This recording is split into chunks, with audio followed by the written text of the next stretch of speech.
God's morning mga kapatid. Today is Friday, September 12, 2025. At ngayon pong araw na ito ay tutungo po tayo sa topic po namin ito kagabi. Dito sa 1 Peter 3:15. At ito po naman ay pabagatan nating hope on display, proclaiming Christ with grace. At ngayon po sa ating pagpapatuloy, tayo po ay sasamahan ng aking partner para basahin ang talatang ito mula po sa 1 Peter 3 verse 15. God's morning mga kapatid. Tayo po ay babasa sa 1 Peter verse 15. Igalang ninyo si Kristo mula sa inyong puso at sambahin ninyo siya bilang Panginoon. Lagi kayong maging handang magpaliwanag sa sino mang nagtatanong sa inyo tungkol sa pag-asa na nasa inyo. Tayo po ay manalangin. Panginoon naming Ama, maraming salamat, O Lord. Patuloy mo po kaming patnubayan, Lord. Bigyan mo po kami ng gabay sa aming mga tatahakin ngayong araw na ito. At sa aming mapag-aaralan na ito, Panginoon, samahan nawa kami ng iyong banal na Espiritu. Panginoon, nang sa ganon ay patuloy naming isapamuhay ang iyong mga salita, Panginoon. At lahat po ng aming matututunan ngayong araw na ito, Panginoon, ito po ay aming tinataas sa iyo, Panginoon. Patuloy mo pong gabayan ang bawat isa sa amin, sa aming mga kanya-kanyang gagawin sa araw na ito. At ang lahat po ng ito ay aming pinapanalangin sa pangalan ng iyong anak na si Jesus. Amen. Amen. Praise God. At sabi nga dito sa ating talakayan, hope on display, proclaiming Christ with grace. At sa atin pong talatang ito, ito po ay sabi nga ay isinulat ni Apostol Peter. At imagine natin na si Apostle Peter ay alam naman natin na isa siya sa mga close ng ating Panginoong Hesus. At sinulat niya ito para sa mga Christians na sabi nga ay nakakalat sa Asia Minor, Minor. Sabi nga ay ngayon naman po ay kilalang Turkey. Marami nagsasabi na si Peter ay no read, no write. Pero marami rin pong nagsasabi na kaya niya makapagsulat bilang leader. Pero sa panahon at konteksto ng panahong yon, hindi ibig sabihin na sinabing si Apostol Peter ang nagsulat. Maaaring siya ang nagsasalaysay, iba sumusulat. Kalimitan ang sinasabi nga doon sa Book of Acts. Yan si Mark ang tagasulat nila si Mark ang nagtatala ng mga records ng pangyayari ng pagsusulat nito. Kaya nga po doon sa mga scripture nito makikita natin at maraming scholar nga rin po nagsasabi na maaaring ito ay sinulat ni Mark o ng iba, subalit ito po ang sa pag-aaral, ayon po sa pag-aaral ang nagsasalaysay po dito kinikilalang testimony ito ni Apostle Peter. At sabi nga ay this early Christian, kung titingnan po natin yung ating binasang talata, we're facing trials and persecution dahil sa ating pananampalataya. Katulad din ito noong panahon na yon, ito ay sinulat po ni Apostol Peter. During that time, mahirap maging Christian. Alam naman natin na pag ikaw ay naging Christian, hindi lang basta persecution in words.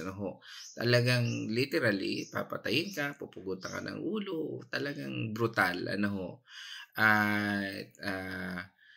sabi nga ay napakahirap, lalo na sa panahon noon.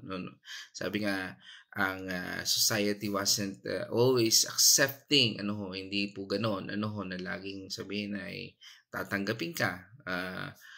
Minsan talagang hindi maganda ang pagtrato sa kanila, Sa ngayon, maaring nararanasan natin 'yan, pero in early days o early Christians days, mas matindi, Kaya nga tayo dapat mas inspired tayo na ibahagi ang salita ng Panginoon Diyos, na katulad ng ating butihing apostol na siyang nagsulat nito. Yun yung layunin niya, na magkaroon tayo ng perseverance na ibahagi ang salita ng Panginoon Diyos.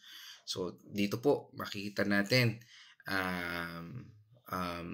si Pedro ay nagbibigay ng encouragement, na sabi nga ay kahit na mahirap, ay manatili tayong faithful sa ating pagbabahagi. At dito sa ating tinatalakay ngayon sa kontekstong ito ay nagpapakita po na kahit na ang kanilang kinaharap ay mahirap, patuloy pa rin sila sa pagbabahagi ng salita ng Panginoon Diyos. Kaya nga po dito sa ating pinag-uusapan ngayon dito sa 1 Peter 3:15 ay bahagi po ng isang liham na nangungusap tungkol sa kung paano dapat kumilos ang mga Kristiyano sa isang masamang mundo.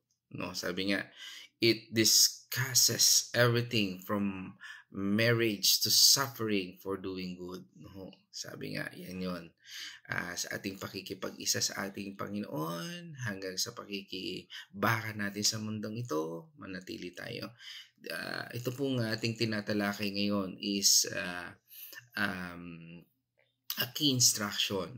Sabi nga nung talata sa ibang translation, be ready to explain your faith, but do it gently. Yan po yung reminder dyan.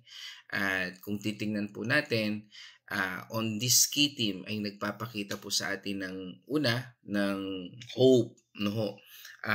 Nais po ni Apostol Pedro na maunawaan ng bawat nagbabasa ng talatang ito na ang kanilang pag-asa ay sa ating Panginoong Hesus lamang.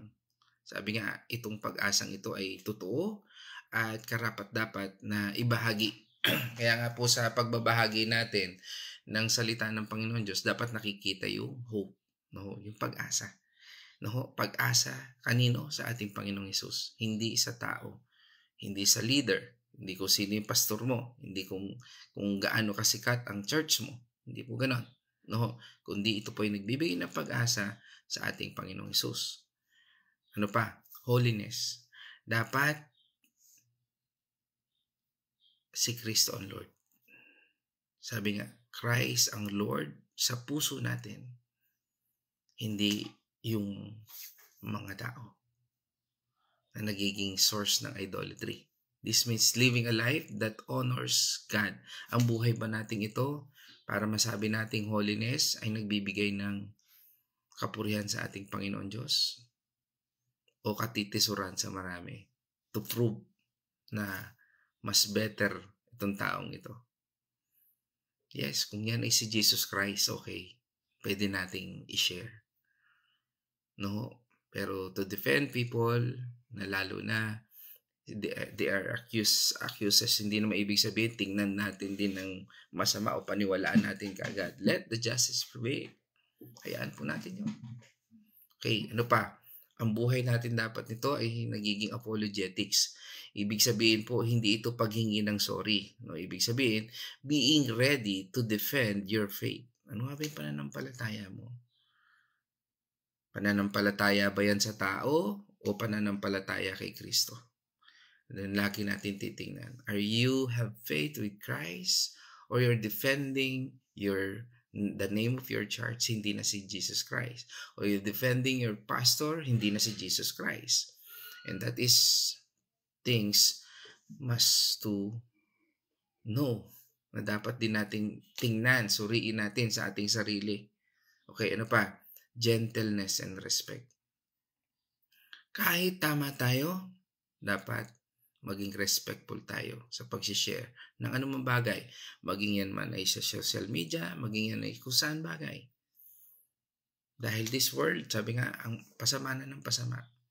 Kahit mabuti ang intention mo, no? Kung hindi natin ilalagay si Kristo, si Jesus Christ, mahihirapan tayo. Sabi nga, itong text din natin na ito ay may kaugnayan doon sa Isaiah. No? Pag binasa po natin yung Isaiah verse 12 and 13, sige po, basahin po natin. Isaiah chapter 8 verse 12 and 13. Sinabi niya, huwag kayong maniwala sa sabwatan na sinasabi ng bansang ito. Huwag kayong matakot sa kanilang kinatakutan. 13. Ngunit si Yahweh ang makapangyarihan sa lahat ang dapat ninyong kilalanin.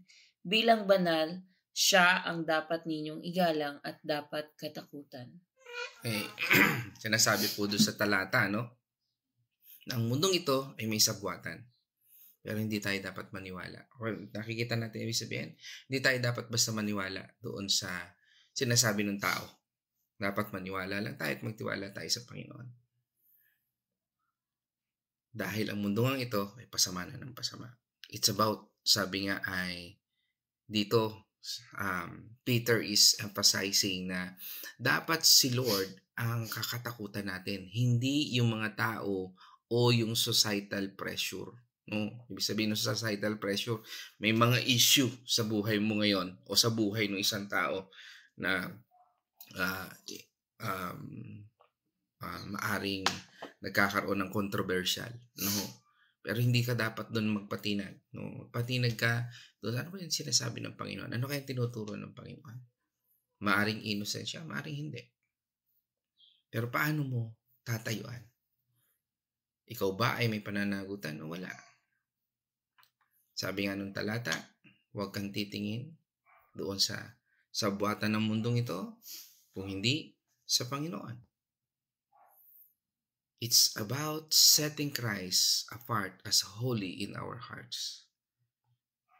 Dapat laging si Jesus Christ ang nasa puso natin.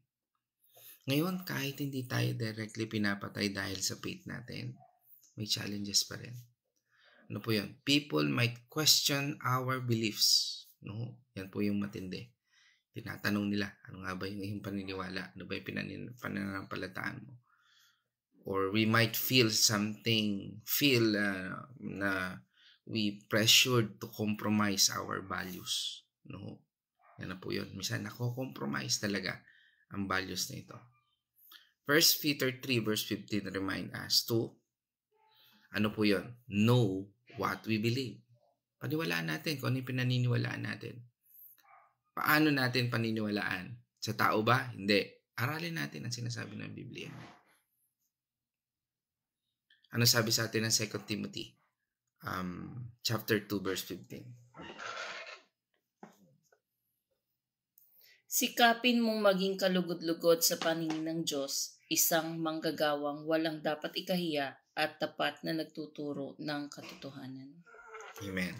Ibig sabihin, dapat pag-aralan natin ang Biblia para maintindihan natin ng tama at maipaliwanag natin sa iba.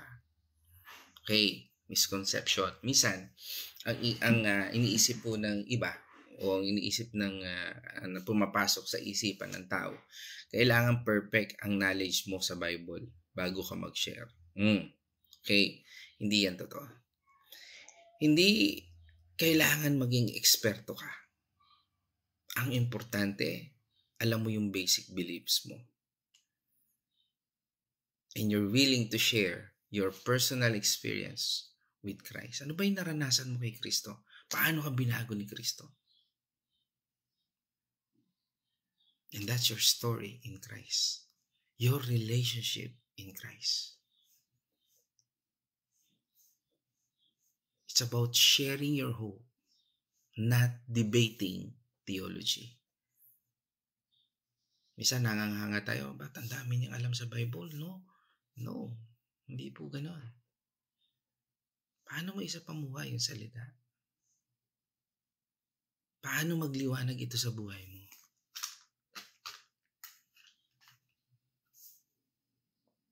How you share the hope na tinanggap mo kay Kristo?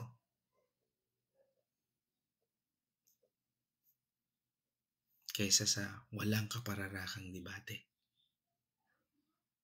Sabi nga sa atin, di ba, ng Psalm 119 verse 105. Salita mo'y isang tanglaw na sa akin ay patnubay, sa landas kong daraanan, liwanag na tumatanglaw. Amen. Ang Biblia ay parang ilaw na nagtuturo sa atin kung paano tayo dapat maglakad sa ating buhay. Para makita natin yung daan, dapat basahin po natin kung anong sinasabi ng Biblia. Alam niyo, sa lahat ng aksyon natin, kahit pagpo-post natin sa social media, hindi mo pwede sabihin wala kang responsibility diyan. There's responsibility. Bakit? Kasi hindi lang naman para sa yan. Marami pa ring makakakita at marami pa ring mga tao na pwedeng matisod sa iyong mga pagpo-post dahil sa mali, no? Sabi nga, taliwas sa kung ano sinasabi ng Bible. Kung mali ang iyong motive, kahit sabihin mong kaya nga, be careful yung pagre-repost, no? Tingnan nyo muna, sinasabi ba rin sa iyo ng Panginoon Diyos yan? O nakita mo lang, maganda to parang what is the lesson in life to you? No? Paano mo nakikita si Jesus Christ sa bagay na yan? Hindi naman lahat, sabi baka minsan inisip natin, napaka-KJ pala ng born again. Hindi naman lahat, no? Sabi nga ay, ano nga ba? No? Maging sensitive din tayo. Ibig sabihin, hindi naman laging seryoso ang buhay natin. Hindi, maging sensitive tayo. Ito ba ay mabibigay natin ng luwalhati sa Panginoon o hindi? Kasi mararamdaman natin. Kahit nasabi nga, hindi natin yan tahas ang sinasabi. Pero, it speaks to itself, no? Na minsan ito ay nangungusap, no? Kahit na hindi mo rektang sinasabi. Sabi nga rin sa atin ng Acts 17 verse 11. Mga gawa. Chapter 17 verse 11. Mas bukas ang isipan ng mga Hudyong taga roon kaysa sa mga Hudyong taga Thessalonica. Wiling-wili silang nakikinig sa pagpaliwanag ni Pablo at sinasaliksik nila araw-araw ang mga kasulatan upang tingnan kung totoo nga ang sinasabi niya. Okay. So dito, by that time, no, again, yung konteksto dito, tinutulig sa yung mga tao. Pero pansinin nyo, wiling-wili ang mga taong ito. Ito po yung mga Berean, no, tinatawag na Berean. At sabi nga, dapat tularan natin itong mga taga-Berea, na masigasig sa pag-aaral ng kasulatan para malaman kung tama ba yung tinuturo sa kanila, no?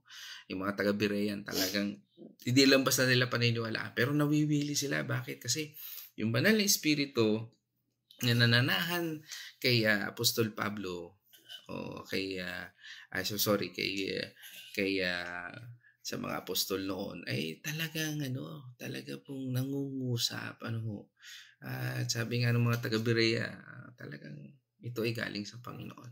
Bakit? Kasi nga po, pagka po tayo ay laging nagbabasa ng Biblia, binababad natin yung sarili natin sa presensya ng Panginoon, alam natin yung tama at mali.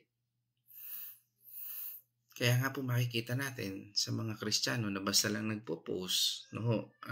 Basta lang wala namang sabi nga po ay wala pong basta lang nararamdaman lang niya, no? Hindi ho talaga niya, hindi sabihin natin nagre-rema sa buhay niya o parang dala ng emosyon, no? Para makiayon sa mundong ito, ay sabi nga makikita mo yung espiritu na dala niya, kung ito ay sa Panginoon o parang bigat na bigat. Sabi nga mararamdaman ng tao, no?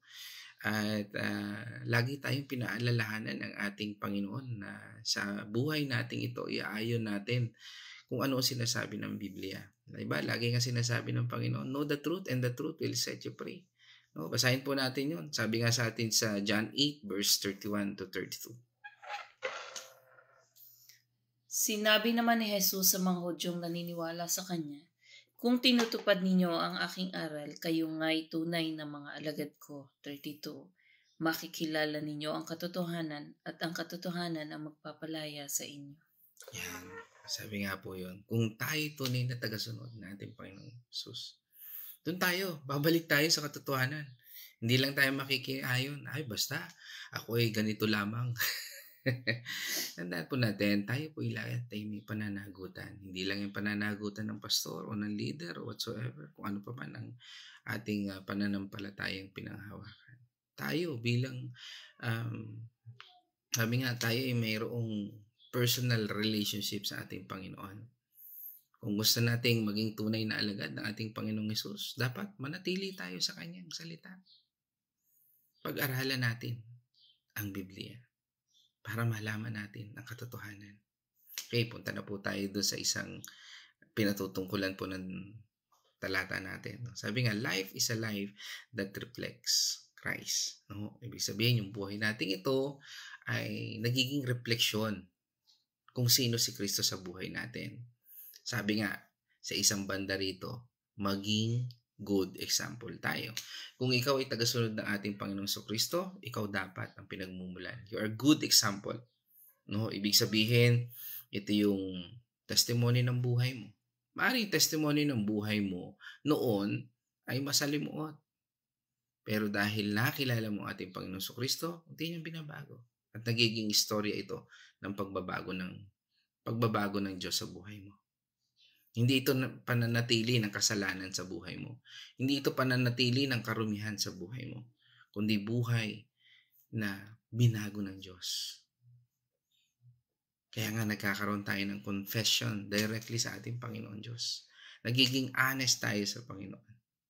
Kahit alam na niya yung lahat, idinudulog pa rin natin. Why? Because we need Him. Live a life that reflects Christ. We need Christ para mabago tayo. Minsan naisip natin, pagka tayo may nakilalang isang kapatid, no? Inaisip natin kagad, dapat i-convert mo agad yung kausap mo, no? Okay. Trabaho ba natin? Tanong, trabaho ba natin i-convert yung mga kausap natin? Okay. Truth, hindi. Why? Conversion is the work of the Holy Spirit. Ang trabaho natin ay magtanim ng seed and let God to do the rest. Minsan nag-overlapping tayo eh. Hindi, ang trabaho lang natin, i-share natin. Gusto mong dumami ka sa church pero hindi ka naman nagbabahagi ng salita ng Panginoon Diyos. Hindi mo naman sila inaabot. It doesn't work. Just share your faith and trust God to work in their heart. Madali magparami ng tao sa church. Pero tanong, na-convert ba sila dahil sa pagkilos ng banal na Espiritu? Did you share your faith to them? Nag-Bible study ka ba sa kanila? O naging way mo lang yung pagpapakain ng food o tawag doon, feeding tayo o kaya medical mission tayo o patanggap ka sa Panginoon o attend na kayo ng church. Okay naman din yun. That is also a bait. Sabi nga, pain. Pero it doesn't work kung hindi naman natin ito na-disciple. O wala tayong planong i-disciple sila. Ang plano lang natin magpadami. Ang kalungkutan pa dyan, minsan, para dumami rin yung tithes. It's wrong. Defeated na kagad yung purpose. Why? Because our work is to share our faith and trust God to work in their heart. Mas kailangan po ng Diyos na makilala ng mga taong ito si Kristo sa buhay nila. At gagamitin ng Diyos ang istorya mo. Your story. Your faith. Hindi dahil sa theologian ka, hindi dahil sa nag-aral ka ng Bible school, hindi dahil sa magaling ka, hindi dahil sa influential people ka, hindi dahil sa politician ka. Doesn't work like that. Ang pagiging Christian ay ang pagsunod na may puso, may pananampalataya. At hinahayaan mong kumilos ang Diyos sa iyo, papunta sa iba. Sa iyong puso. Ano pa? Sa misconception dito, no? Yung minsan, ang iniisip na iba, ang pagiging Christian ay dapat laging seryoso. At yung nabanggit din natin kanina, no? Na hindi kailangan ng kasiyahan o wala ng fun. No, again, sinagot ko na rin naman yan kanina. Pero dahil naisip natin yun, ako parang napakaseryoso pala ng Kristiyano. Hindi naman. Subukan yung umattend po sa church namin. No? Ang dami yung kengkoy. No? Ibig sabihin, masaya po. Masaya po ang pagiging isang Kristiyano. Being a Christian is about joy and hope. Yan po ang talagang konsepto. Hindi ho boring. No? Nagiging boring lang siya. Kasi nga, ay hindi ka handa. No? You can share your faith with a smile and positive attitude. Yan po ang ating dapat gawin. Show that, sabi nga, following Christ is a blessing, not a burden. Kung tayo ay nagbabahagi at binabahagi natin sa ating kapwa ang pananampalataya o gusto natin at alam mong mission sa iyo ng Diyos ang taong yan, no? Show to them na ang pagsunod sa ating Panginoong Kristo ay pagpapala, hindi burden.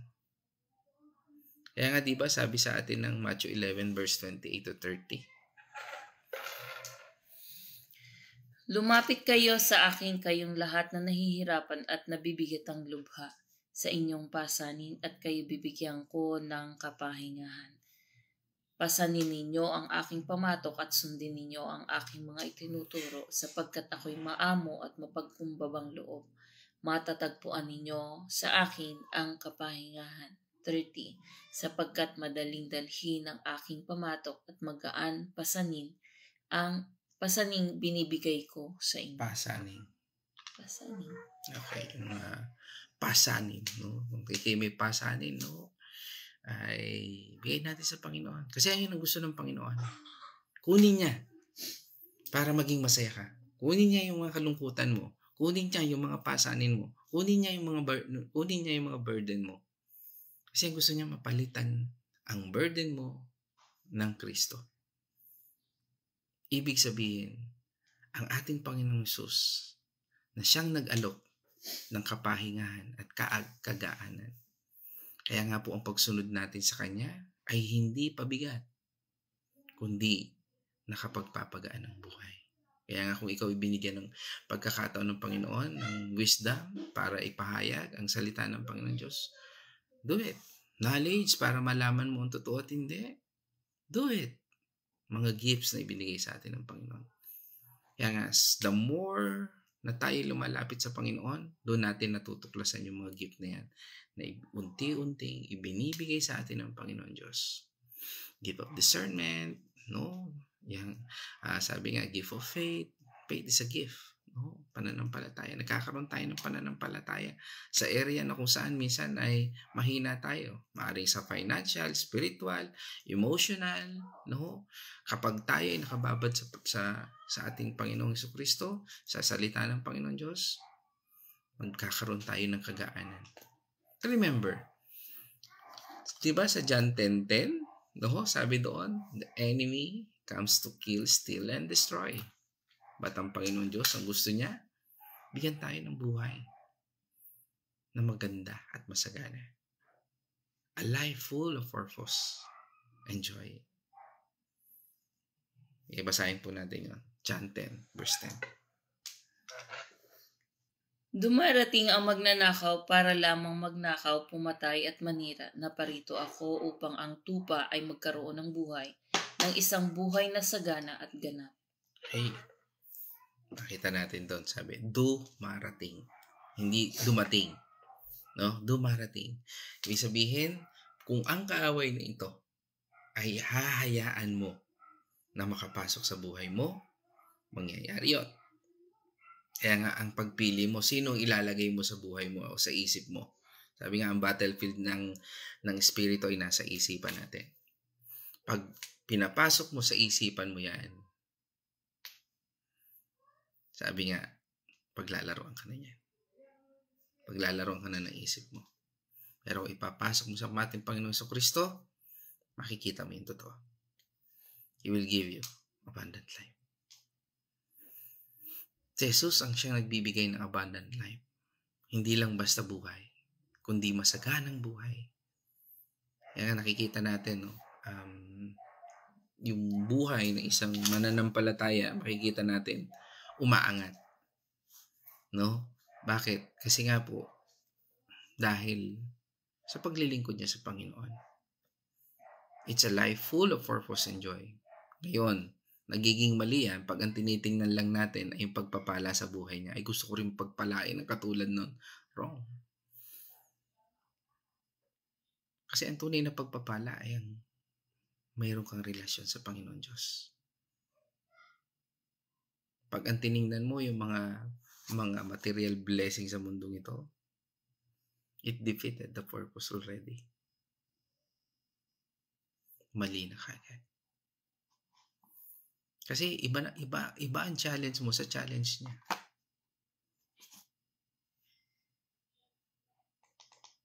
Pero kung hinarap mo yung challenge mo na may pananampalataya sa Panginoon, doon mo makikita. Why? Because lahat ng bagay sa buhay natin ay may purpose. At may joy kung nandyan ang ating Panginoon sa Kristo. Sabi nga rin sa atin, di ba, sa Psalm 16 verse 11.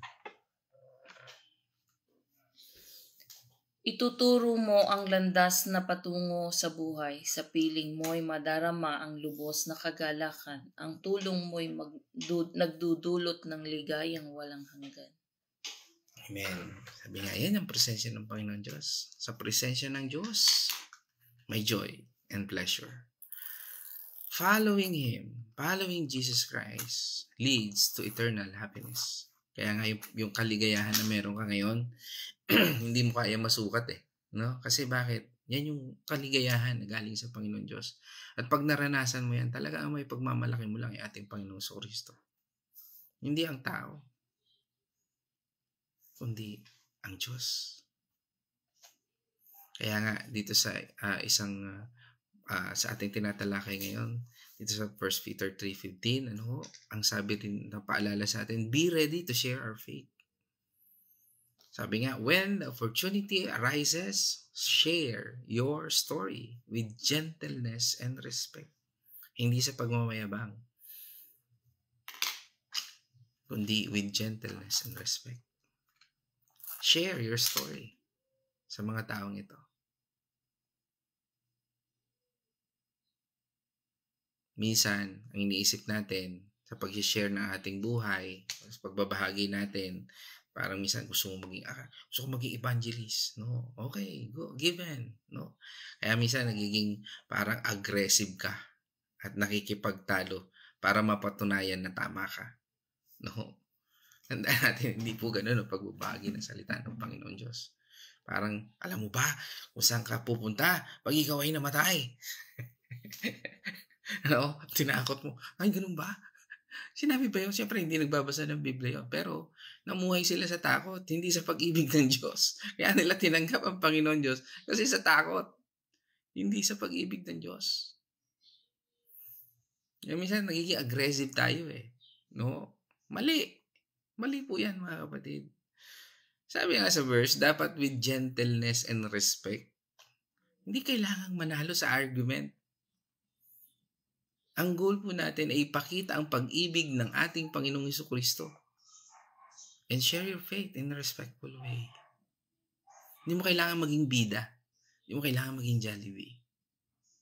Ay, sorry for the advertisement. Ano? Hindi po. Ibig sabihin nung magpabida. Ibig sabihin, hindi mo kailangan magpabida. Only thing you need is to share the truth. Ano habang ginawa sa'yo ng Diyos? Paano naghari sa'yo si Kristo? Gaano kagaling si Kristo sa buhay mo? Ano pa? Misconception, no? Yung dapat laging handa kang sumagot sa lahat ng tanong. Dapat alam mo lahat ng tanong. No, maraming Kristiyano, mga 30 years na, marami ako na-encounter, mga kakilala ko. Mga 30 years na siyang mananampalataya, pero yung buhay niya, hindi niya magamit para ibahagi yung salita ng Panginoon Diyos. Bakit? Kasi inisip niya lagi siyang kulang. True naman. Wala talagang, kahit sa sino pang magaling na pastor, laging kulang pa rin. Bakit? Mas matalino talaga ang Diyos eh. Nagpapakita ito ng ng katalinuhan ng Diyos. Kaya nga, itong minsan na iniisip natin na kinakailangan na lagi kang handang sumagot sa lahat ng tanong. Hindi lahat ng tanong kaya mong sagutin. Okay lang na hindi mo alam ang sagot sa lahat ng tanong. Okay lang po yun. Bakit?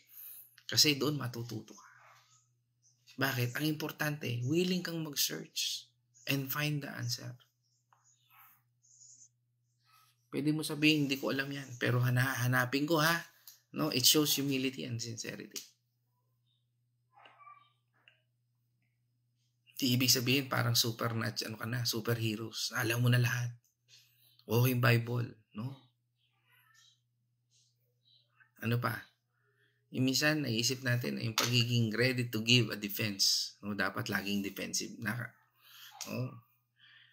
Ay minsan naisip natin dahil hindi ko pa gasinong alam, hindi ko pa sa ulo yung Bible, hindi ko yun sa pagsasaulo ng Bible. Dahil marami ho nakakasaulo ng Bible, pero hindi naman nila naiintindihan. Magkaiba ho yun. O hindi nagre-rema sa buhay nila. O hindi nakikita sa buhay nila. Sabi nga po, dito, pag nagiging defensive tayo, no, ay minsan iniisip natin para lang ito sa mga pastor o mga leaders. Hindi po. Lahat po tayo dapat maging ready. No? We should all be prepared to share why we have hope in Christ. Kaya nga po, ang sarap pag ikaw ay kasama sa Bible study. Bakit? Ang dami mo natututunan, no? Sa istorya ng buhay ng bawat tao, sa kanilang iniisip, ang dami mong nag-i-input and impart sa buhay mo. Bakit? Kasi yung buhay nila parang na-absorb mo na nagiging lesson to your life. No, that is the importance of Bible study. Hindi attendance lang. No, kaya nga you should reflect kung ano yung natututunan natin. At ito, sabi nga, kung tayo ay nagiging prepared at lagi tayong uma-attend, no, nagiging prepared po tayo diyan. Tandaan natin, hindi tayo ilalagay ng Panginoon Diyos sa isang lugar na kung saan hindi niya tayo sasamahan at iiwanan niya tayo. No. Being prepared is sapat yan sa mga ina-attend na natin. Kaya nakikita natin yung buhay natin sa nangyayari sa atin. Pag nagbabasa tayo ng Biblia, minsan parang nakikita natin na parang nabasa ko to ha. And that's being part o yung pagkilos ng Diyos sa buhay natin. And that is reason why Christ sinabi niya, I will give you abundant life. It's a part of being disciple o disipulo ng ating Panginoong Jesucristo. Ano pa?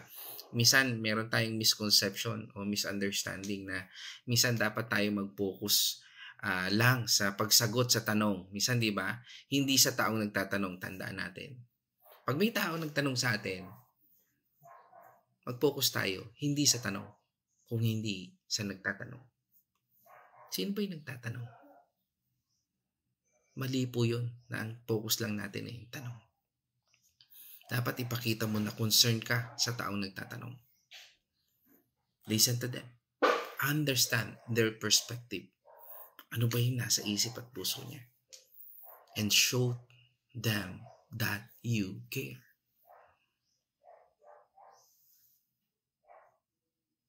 Mga kapatid, dyan ako magtatapos. At sa aral natin ito, ng ating pinag-aaralan ngayon na may pinagatan Hope on Display, proclaiming Christ with Grace. No? Ito po ay, sabi nga ay, paano nga ba natin ipamuhay ang ating Panginoong Jesucristo? At ang aral na ito mula po sa 1 Peter chapter 3 verse 15 ay hindi lang basta utos. Ito'y paalala na tayo'y tinawag ng ating Panginoong Jesucristo para maging living testimony ng kanyang biyaya at pag-asa. Sinabi nga po ni Peter na ihanda ang inyong puso para kay Kristo bilang Panginoon. Hindi lang ito tungkol sa pagsagot sa mga tanong ng tao. Ito'y tungkol sa pagiging walking advertisement ng Ebanghelyo o ng good news, ng gospel. Ibig sabihin, ang buhay natin mismo ang unang magsasabi kung bakit sulit magtiwala kay Kristo sa ating Panginoong Jesucristo. Tunay nga bang sulit? Ikaw mismo, ikaw ang magsasabi sa mundong ito. Huwag nating kalimutan.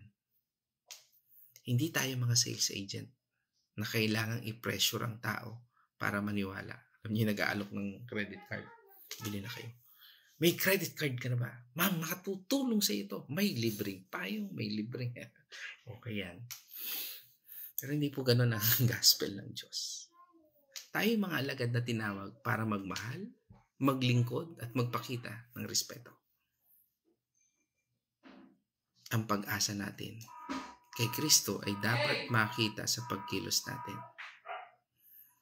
Sabi nga, sa pagiging mapagpasensya sa gitna ng problema, sa pagiging masaya sa simpleng biyaya, at sa pagtulong sa mga nangangailangan. Mga kapatid, ang pagpapakilala natin sa ating Panginoong Jesucristo ay hindi lang sa salita, kundi sa paraan ng pamumuhay natin. Sabi nga, yung buhay natin, yan ang walking Bible ng mga tao. Kristiyano ba siya? Talaga ba siya Kristiyano? Kaya nga po, yan po yun, ang tinitingnan. Sabi nga, people may forget what you said. Maaring malimutan ng Panginoon. Ang mga ng taong ito ang iyong sinabi. But they never forget how you made them feel. Kung ano yung pinaramdam mo sa kanya. Kaya nga makikita natin yung body language ng isang tao. Mahalaga po yan. Ang hirap makalimutan ng tao yan. Ulitin ko. People may forget what you said, but they'll never forget how you made them feel. Ano ang pinaramdam mo sa kanya nung sinabi mo yun. Kung ipapakita natin ang pag-asa at pagmamahal ng ating Panginoong Hesus na may gentleness at respeto, hindi lang tayo magiging voice ng Ebanghelyo. Hindi lang basta tayo boses. Hindi lang tayo basta facilitator. Hindi lang tayo basta preacher. Tayo mismo ay magiging living proof. Ikaw mismo ang magiging buhay na patotoo na ang mga sumusunod kay Kristo ay isang malaking pagpapala. Kaya nga mga kapatid, maglakad tayong may tapang at pag-asa. Dahil ang mundong ito ay nanunood sa atin. At ang Diyos ay nag-iintay na gamitin tayo para makilala siya. Sabi nga, #Hopes on Display starts today. Again, for my final word, let your life preach louder than your lips. Hayaan mo makita sa buhay mo at mangusap sa buhay mo kaysa sa sinasabi mo. Purihin natin, Panginoon Diyos. Diyan po ako magtatapos. At dahil dyan, ay tutungo naman po tayo sa reflection ng aking partner. God's morning, mga kapatid. Ito po ang aking take up ngayong umagang ito. Ang pagkilala natin sa ating Panginoong Jesucristo bilang ating Panginoon. Ito ay hindi po lamang sa ating panlabas at pagsunod, kundi panloob na pagkilala sa kanyang otoridad sa buhay natin. Ito ay nangangailangan ng pagbibigay sa Lord ng una dapat ang ating Panginoon sa ating puso, isipan at mga desisyon sa pamamagitan ng paggawa nito. Maging handa tayo sa mga Maging handa tayo at sumunod sa kanyang mga utos at maging saksi sa kanyang pag-ibig sa ating pang-araw-araw na buhay. Sa ating pagkilos at pananalita, dapat nagpapakita ng kabaitan at pagmamahal na mula kay Kristo. Sa ganitong paraan, ang ating buhay ay magiging isang buhay na patotoo na nagpapatunay ng katotohanan sa ating pananampalataya. Iwasan po natin ang pagiging mapagmataas at maging magalang sa pakikipag-usap sa iba. Sa halip, dapat tayong maging mahinahon at magalang sa ating pakikipag-usap. Tandaan po natin na ang layunin natin ay hindi ang manalo sa isang debate, kundi upang ibahagi ang pag-ibig at katotohanan ni Kristo.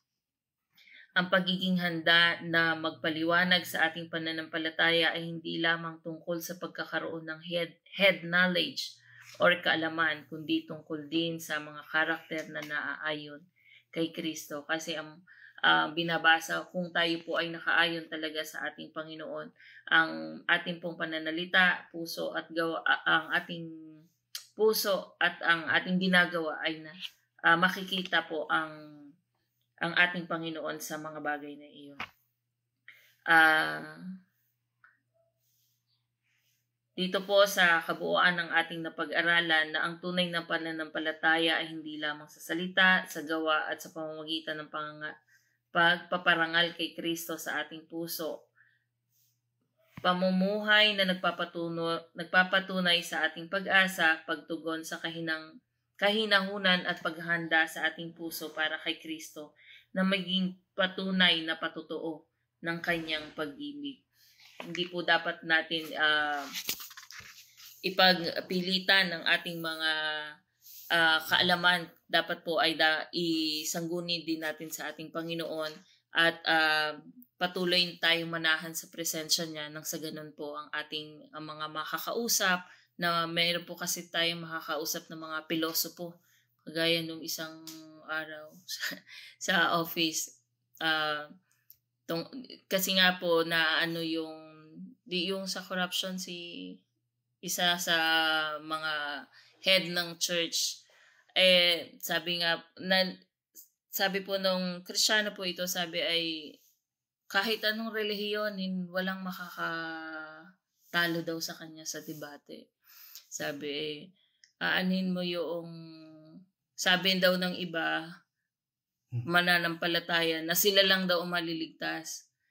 Tapos sabi niya, paano pagka nalulunod ka na sa baha, tapos yung cross na ginawa ng tao ay yun lang daw ang pangalan nito.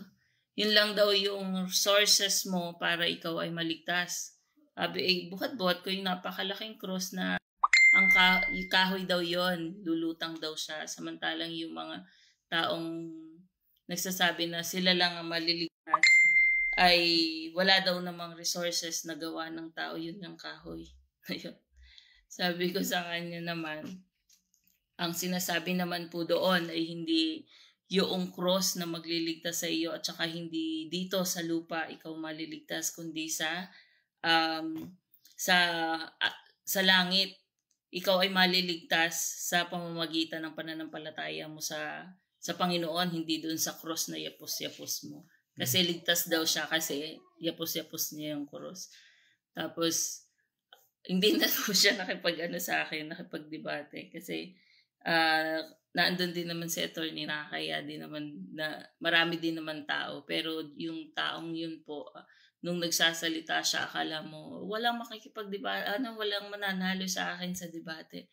Mahirap po yung ganon ang ating paniniwala at hindi po natin dapat din sinasabi yung mga ganon at saka yung pong mga ganong tao ay hindi nakakaunawa kagaya ng pag-unawa natin sa salita ng ating Panginoon. Sapagkat tayo po ay nag-aaral ng salita ng Panginoon at tayo ay nakakaintindi, samantalang yung mga taong ganon ay hindi nila naunawaan ang kanilang mga sinasabi.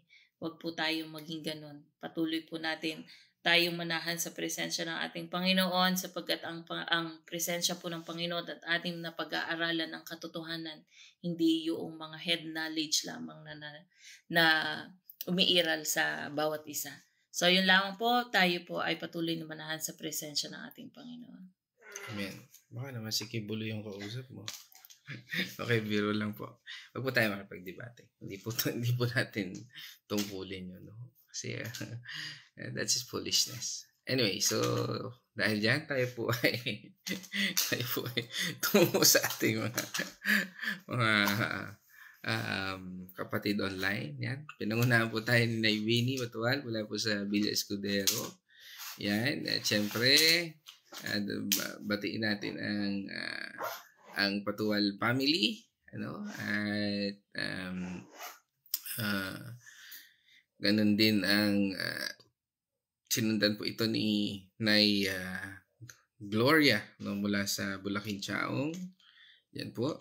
At yan kasama natin, at sinundan po ni mula dito sa San Pablo City ni Pastora Fe Andal Artillaga. Yan, tiin natin ang buong family ng Bonaluz, Andal at Artillaga family.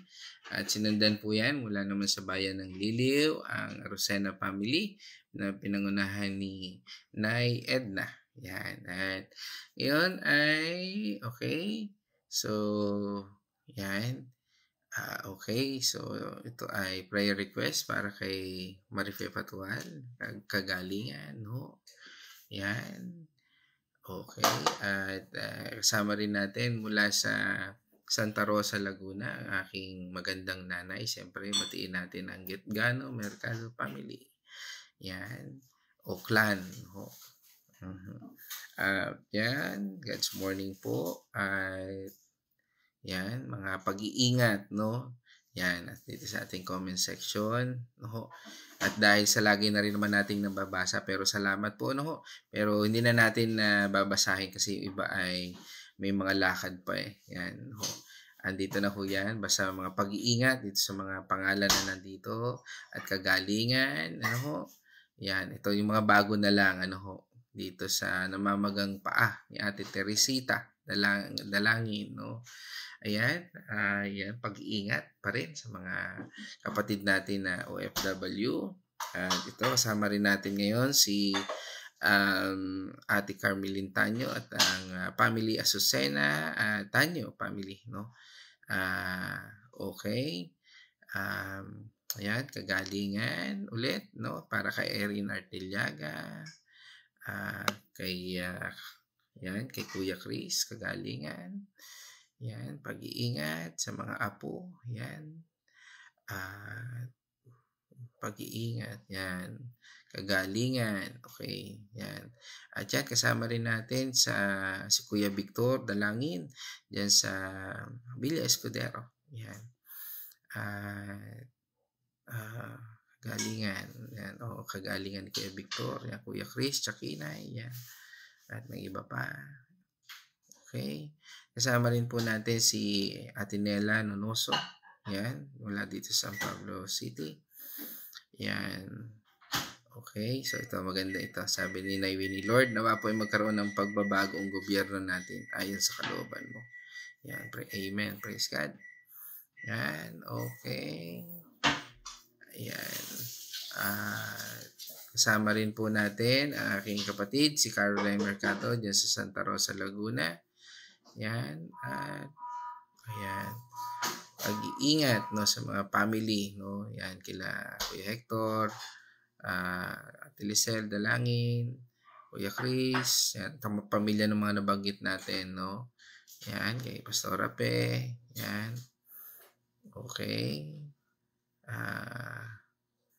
Yan.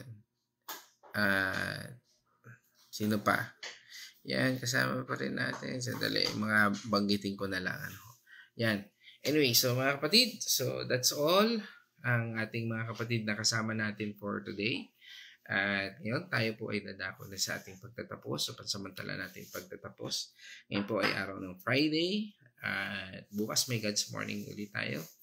At tayo naman po ngayon ay tumungo sa ating pagtatapos. At tayo po ay manalangin. O maraming Diyos na makapangyarihan, kami po ay nagpapasalamat sa iyong salita na aming napag-aralan at napagbulay-bulayan. Dalangin po namin, Panginoon, na ito ay magsilbi, Panginoon, sa amin na aral na magbigay sa amin na kung paano namin tayuan bilang isang Kristiyano at bilang ikaw ang aming nare-represent, Panginoon. Bigyan mo kami ng kalakasan, katalinuhan, at kahinahunan, Panginoon, sa lahat ng pagpapahayag namin.